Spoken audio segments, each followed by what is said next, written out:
अस्सलाम वालेकुम दोस्तों आईफोन की हकीकत क्या है और इसका आगाज़ कहाँ से हुआ, स्टीव जॉब्स कौन हैं और इनका आईफोन से क्या ताल्लुक़ है। आज हम इन सब चीज़ों पर बात करेंगे।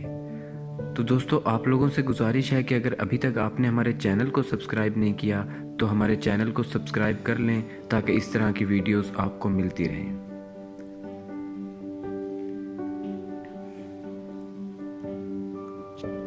आईफोन आज इस नाम से करोड़ों लोगों का नाम, कारोबार, काम और शौक जुड़े हुए हैं। इस फ़ोन से इतने लोग जुड़े हुए हैं कि जब भी कोई नया फ़ोन लॉन्च होता है तो इससे सबसे पहले लेने के लिए स्टोर्स के आगे कई किलोमीटर की लाइन लग जाती है।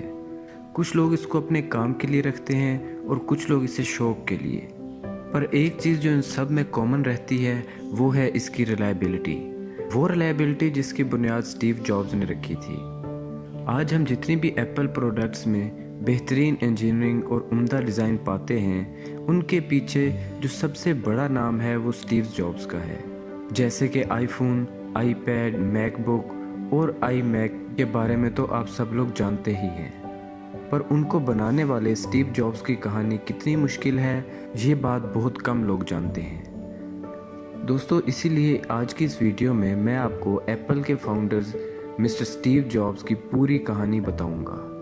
और अगर आप इस कहानी में इंटरेस्ट रखते हैं तो आपसे गुजारिश है कि हमारी वीडियो को एंड तक ज़रूर देखें। आज हम आपको बताएंगे कि किस तरह इन्होंने दुनिया की सबसे बड़ी कंपनी की शुरुआत की। दोस्तों स्टीव जॉब्स ऐसे इंसान थे जिन्हें ना पैसे से प्यार था, ना ही इन्हें पैसे कमाने की कोई चाहत थी और ना ही पैसा उनकी पहचान था। दोस्तों उन्होंने कॉलेज के 6 महीने बाद ही कॉलेज छोड़ दिया था। आज दुनिया भर में कंप्यूटर रेवोल्यूशन कहलाता है। दोस्तों कौन ये बात सोच सकता था कि जिसने सिर्फ 6 माह कॉलेज में पढ़ने के बाद कॉलेज छोड़ दिया और आज वो दुनिया में कंप्यूटर्स की रेवोल्यूशन का सबसे बड़ा नाम है और उसी ने ही कंप्यूटर्स को एक नई पहचान दी।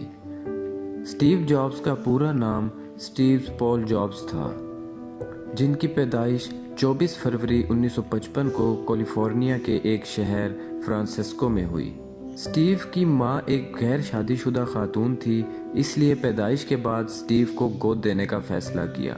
स्टीव को गोद देने के लिए पहले जिस फैमिली को चुना गया वो बहुत ही अमीर और पढ़ी लिखी थी, लेकिन अचानक फिर इन्होंने स्टीव की जगह किसी लड़की को गोद ले लिया। इसके बाद स्टीव को पॉल और क्लारा ने गोद लिया। स्टीव की असल मां चाहती थी कि उनके बेटे को गोद लेने वाले वालिदैन पढ़े लिखे हों, जबकि क्लारा एक अकाउंटेंट और पॉल एक मैकेनिक था। लेकिन उन दोनों ने अपना कॉलेज मुकम्मल किया हुआ था और उन्होंने स्टीव की मां को वादा किया कि वो कभी भी स्टीव को किसी किस्म की चीज़ की कमी नहीं आने देंगे और साथ में कॉलेज की पढ़ाई भी करवाएंगे। दोस्तों स्टीव अपने माँ बाप के साथ 1961 में कैलिफोर्निया चला गया। यहीं उनकी पढ़ाई शुरू हुई। स्टीव के बाप ने घर चलाने के लिए एक गैराज खोल लिया और वहीं से शुरू हुआ स्टीव का इलेक्ट्रॉनिक्स का सफ़र। दोस्तों स्टीव इलेक्ट्रॉनिक्स की चीज़ों के साथ छेड़छाड़ करने लगा और आहिस्ता आहिस्ता उनका इसमें इंटरेस्ट बढ़ने लगा। स्टीव जॉब्स काफ़ी अक्लमंद थे, लेकिन वो शरारती भी बहुत ज़्यादा थे। उनका तेज़ दिमाग होने की वजह से उनके स्कूल टीचर उन्हें बड़ी क्लास में प्रमोट कर रहे थे, लेकिन उनके वालिदैन ने इसे मना कर दिया। 13 साल की उम्र में उनकी दोस्ती हुई स्टीव जोनिक से, जिनका दिमाग भी स्टीव की तरह बहुत ज़हीन था और इन्हें भी इलेक्ट्रॉनिक्स में बहुत ज़्यादा प्यार था। इसीलिए दोनों में जल्द ही दोस्ती हो गई।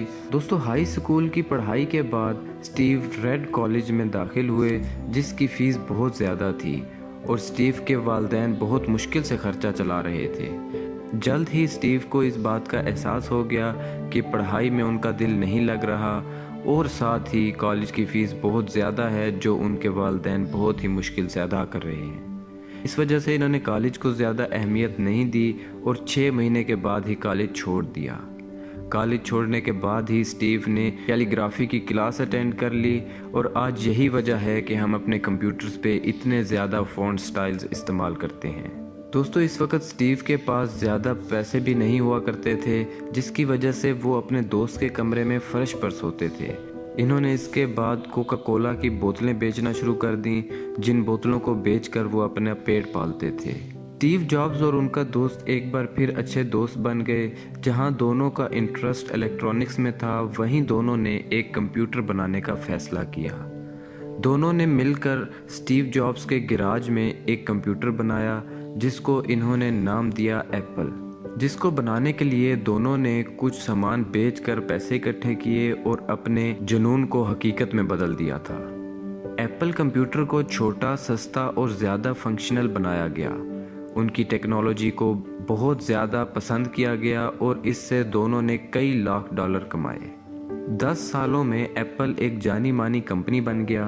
दोस्तों, फिर कुछ वजूहात की वजह से एप्पल कंपनी घाटे में चली गई, जिसके लिए स्टीव को जिम्मेदार बनाया गया। 17 सितंबर 1985 को कंपनी के बोर्ड ऑफ डायरेक्टर्स ने कंपनी से निकाल दिया। इस वक्त स्टीव अंदर से बहुत ज़्यादा टूट गए चुके थे, लेकिन इन्होंने फिर भी हार नहीं मानी और हिम्मत जुटाकर एक नई कंपनी की शुरुआत की। स्टीव ने एक और कंपनी की शुरुआत की जिसका नाम इन्होंने नेक्स्ट रखा। नेक्स्ट का पहला प्रोडक्ट बहुत हाई और पर्सनल प्रोडक्ट था। अपनी प्रोडक्ट लॉन्च होने के बाद भी नेक्स्ट कंपनी कुछ खासा नाम नहीं कमा सकी, क्योंकि पहले ही एप्पल ने पूरी मार्केट पर कब्जा किया हुआ था। लेकिन अब भी इन्होंने हार नहीं मानी और नेक्स्ट को इन्होंने एक सॉफ्टवेयर कंपनी में बदल दिया। दोस्तों, उसके बाद तो स्टीव जॉब की ज़िंदगी ही बदल गई। उसके बाद तो स्टीव ने इतने पैसे कमाए कि 1986 में $10 मिलियन देकर इन्होंने एक ग्राफिक कंपनी खरीद ली, जिसका नाम इन्होंने पिक्सार रखा। दोस्तों, ये कंपनी आज अपनी ग्राफिक के नाम के लिए पूरी दुनिया में मशहूर है। दोस्तों, इसके बाद तो स्टीव जॉब्स ने कभी पीछे मुड़कर नहीं देखा। दोस्तों, वो अपने एक हाथ में इनोवेशन और दूसरे हाथ में तरक्की लेकर आगे बढ़ते गए। दूसरी तरफ एप्पल घाटे में चल रही थी, इसलिए एप्पल ने नेक्स्ट को $477 मिलियन में ख़रीद लिया और स्टीव जॉब्स एप्पल के CEO बन गए। पहले एप्पल में टोटल 250 प्रोडक्ट्स थे, लेकिन स्टीव ने सिर्फ 10 प्रोडक्ट्स रखे और इन्हीं पर पूरी तरह से फोकस किया, क्योंकि स्टीव का मानना था कि प्रोडक्ट की क्वालिटी की अहमियत होनी चाहिए, ना कि उसकी क्वांटिटी की। उसके बाद आईफोन, आईपैड, आईमैक और मैक को इलेक्ट्रॉनिक्स की दुनिया की रेवोल्यूशन साबित हुई और दुनिया भर में सबसे ज़्यादा बिकने वाली प्रोडक्ट्स की लिस्ट में शुमार हो गई। स्टीव जॉब्स ने एक बात अपने माइंड में रखी हुई थी कि ज़िंदगी कभी भी ख़त्म हो सकती है और कोई भी दिन ज़िंदगी का आखिरी दिन हो सकता है। इसीलिए वो हर दिन ऐसे जिए जैसे वो दिन ज़िंदगी का आखिरी दिन हो। वो हर रोज़ कुछ ऐसा करते थे जो वो अपने मरने से पहले करना चाहते थे। और फिर एक दिन इन्हें पता चला कि इन्हें पैनक्रियाटिक कैंसर है, जिसके लिए उनकी सर्जरी भी हुई। पर किसी ने सही कहा है कि मौत हमारी ज़िंदगी की कड़वी सच्चाई है जो हर किसी को मिलनी है। और फिर 15 अक्टूबर 2011 को स्टीव जॉब्स का इंतकाल हो गया और दुनिया ने एक कमाल के इन्वेटर को खो दिया। हाल ही में आईफोन 11 लॉन्च हुआ है और अगर इसके नए डिज़ाइन की बात की जाए तो वो अपनी मिसाल आप है। दोस्तों, उम्मीद करते हैं कि आपको हमारी वीडियो पसंद आई होगी। हमारी मज़ीद इस तरह की इन्फॉर्मेटिव वीडियोस देखने के लिए हमारे चैनल को सब्सक्राइब कीजिए और इस वीडियो को